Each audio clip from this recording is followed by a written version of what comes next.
Okay, it's the end of the session. I'm here without Rammen, without Cappy, Cappy, I believe. Cappy's the older dog we didn't really work with a lot and wasn't on camera, but he was involved too. And so this is the roadmap to success. Now, I'm going to start off a little bit different than I normally do. Normally, I kind of summarize everything we covered in the session, but I want to give the guardian here kind of a roadmap to what to do with her dog's barking problem. So I think that it's a multiple part thing. I think that first of all, that I think that Rammen thinks that he has the same level of authority as human. As human is a very, very kind person. And I think that well, that's a great human attribute. Sometimes for dogs, they misinterpret being nice as kind of being able to push past us a little bit and try to assume the leadership position or whatever you want to call it. So we can love people and try to change their behavior through our love. It usually doesn't work. It almost never works with dogs. Dogs training and behavior modification is a numbers game. We have to create scenarios where they're practicing the behavior we want them to do. And we also want to avoid helping them practice behaviors that we don't want them to. Those are kind of the two components or two pillars of dog behavior modification. So because Rammen gets so worked up, going to the dog park at a time where he gets worked up is probably not great practice. So it'd be awesome if we want to avoid going to the dog park if there's any of that reactivity or overexcited or overstimulated behavior. In a perfect world, I'd love to see you not go to the dog park for like a couple weeks while you work on this other stuff and find alternative forms of exercise, which we'll talk about later in this video. Now, the first step for this is a lot of stuff that we went over inside, celebrating and teaching manners. He barks for attention if he doesn't get his way. He just barks until he gets his way. So we have to stop that in the house first. So when he's barking at you, you can just ignore him. Don't even look at him. Don't make any sounds or anything. I know it's annoying. Now, we also have neighbors. We have to worry about that. So sometimes it's better to kind of pick times of the day, like during the day where it's easier to do this. Now, you could also do something called a negative punishment. I don't like to do it because a lot of times it involves barking. A negative punishment might be if he barks at me for attention, I get up and leave and close the door behind me. I just think in his case, he's going to bark more, so I wouldn't recommend that. So what we want to do instead is just through a whole lot of little interactions, is just teaching him. So if he comes up and jumps on my lap, I want you to stand up. Is it wrong for him to be on your lap? Absolutely not. But he is deciding to jump on your lap, and he's taking that without asking for you.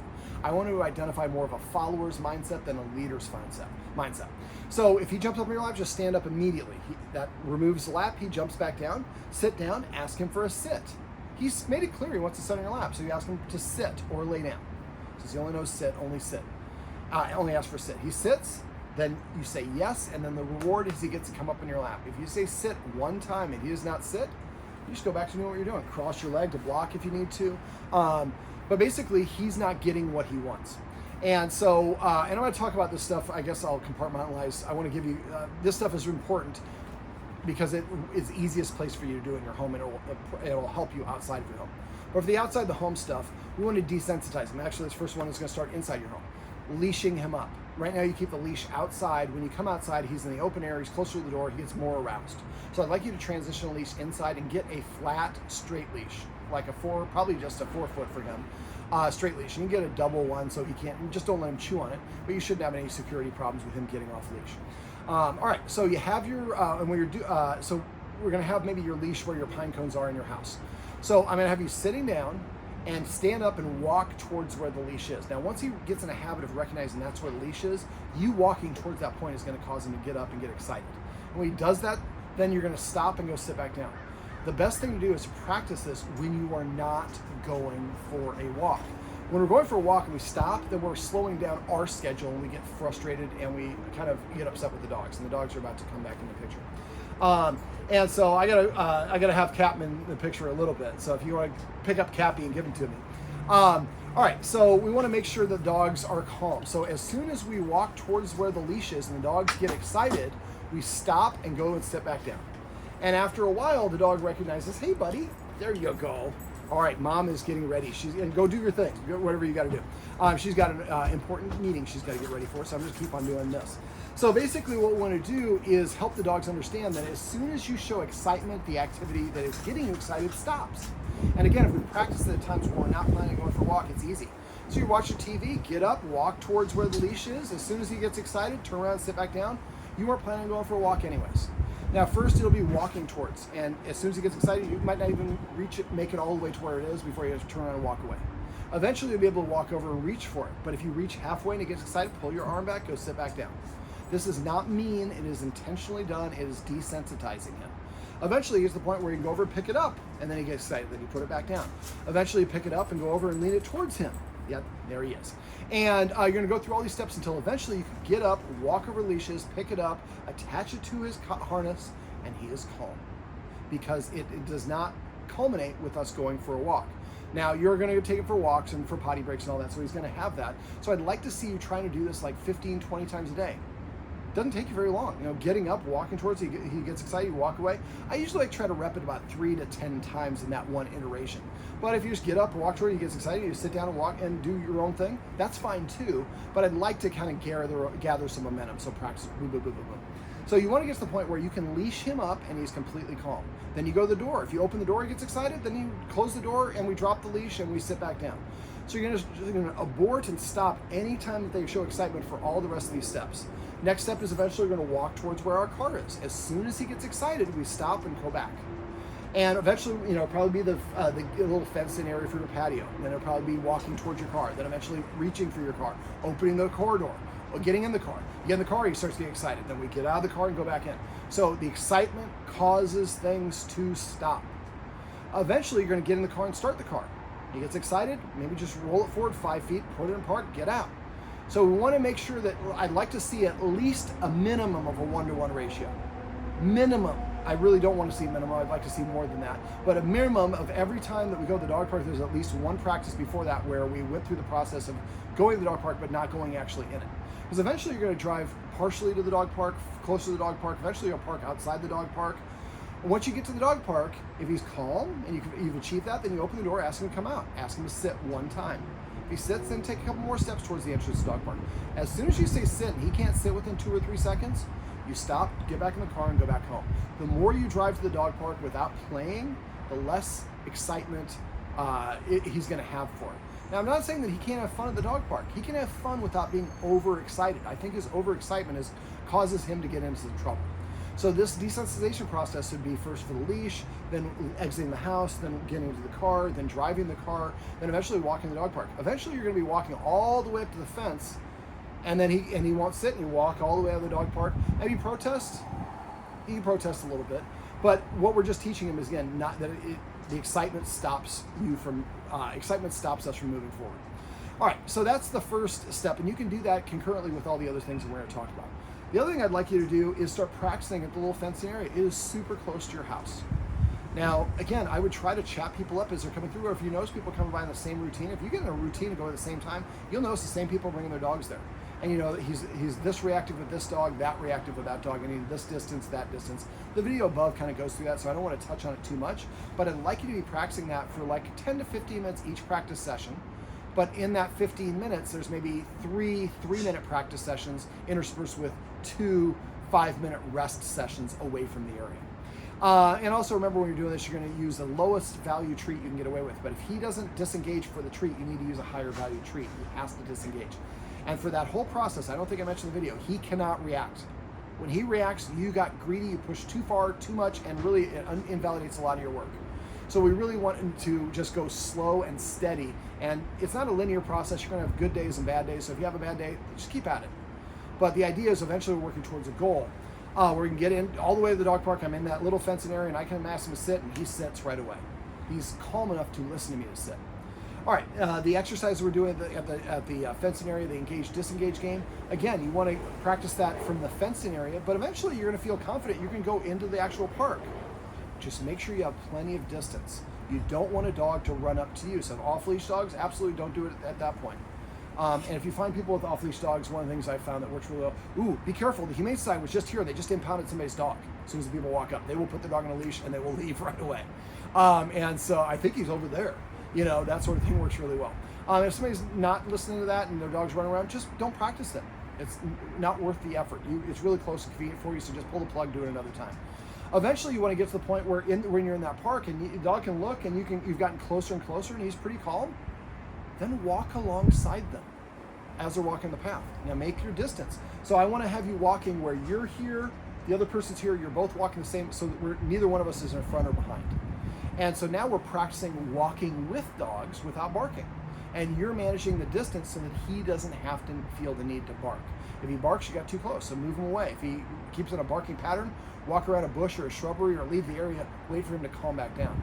You can also do the search exercise that I showed you. Show him you have a treat, touch his nose and just drop it. If he gets it, then he's probably not aroused enough. You can probably do that and get him back on board. If not, if he's still hysterical, just move him away.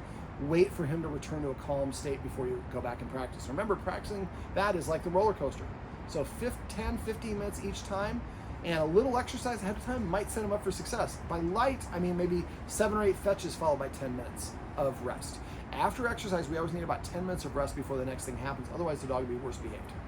Okay, so that's kind of my roadmap for you guys for the dog reactivity. And your goal, again, is to get to the point where you can walk in parks next to dogs. Might be 25 feet away, but you're walking the same, nobody's in front or nobody's behind, and you're kind of mirroring and gradually get closer and closer to them. And eventually you might want to look at and meet the other dogs. Listen to your gut. Okay, and let me know if you want to do that Sunday class. All right, we went over, I'm going to run through real quickly everything else we went over. We went over marker words. Marker words is an indicator that allows the dog to understand that it did the thing that you want. It comes the instant the dog does the thing you want, or within 2 seconds of the dog completing it. If the action has duration, like potty or stay, we say the marker word at the conclusion of it. I should have a video linked above about markers. Make sure you load it and walk around your house. Yes, treat. Yes, treat. Yes, treat. You need to grab him? Okay. Yeah, you got 5 minutes. Okay, and so the idea, that's a loading exercise. You only have to do that about 6 times with the yes and 6 times with the clicker. So click, treat, and don't hold the clicker next to their face at first. After a while, that won't matter. So that's a loading exercise.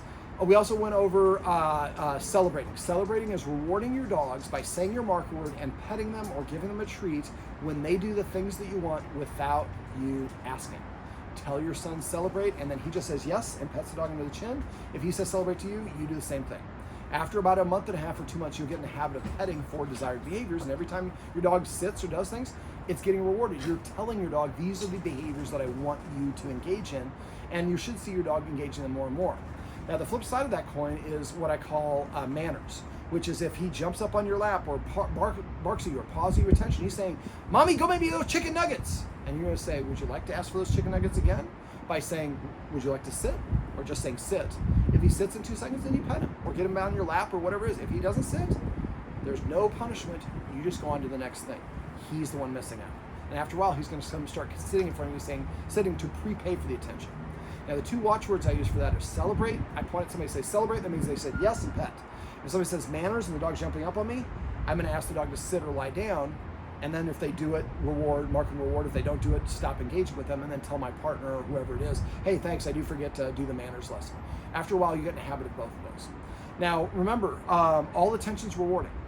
So looking at him, exhaling, coming over to him, all those things are a way of making him more likely to do whatever he was just doing. So if your dog's doing something you don't want, use the pause interrupter. Watch his head. See how his ears went up and he looked up? He works really well with that. So they both worked really well, but you might want to even load that. Treat. Take a couple steps, treat. And when you're practicing, practice throughout your house in different locations. That helps dogs learn a little bit better. Okay, so the pause interrupter is you're gonna make the kiss, give him that treat. Now if he's getting in the trash or he's staring at the window, he's about to start barking, he looks at you, you say boop, he runs over, touches his nose to your hand, and then you give him a treat, and then you give him a collagen stick. You take him for a walk, you take him away from the door, whatever it is. It's a positive interrupter.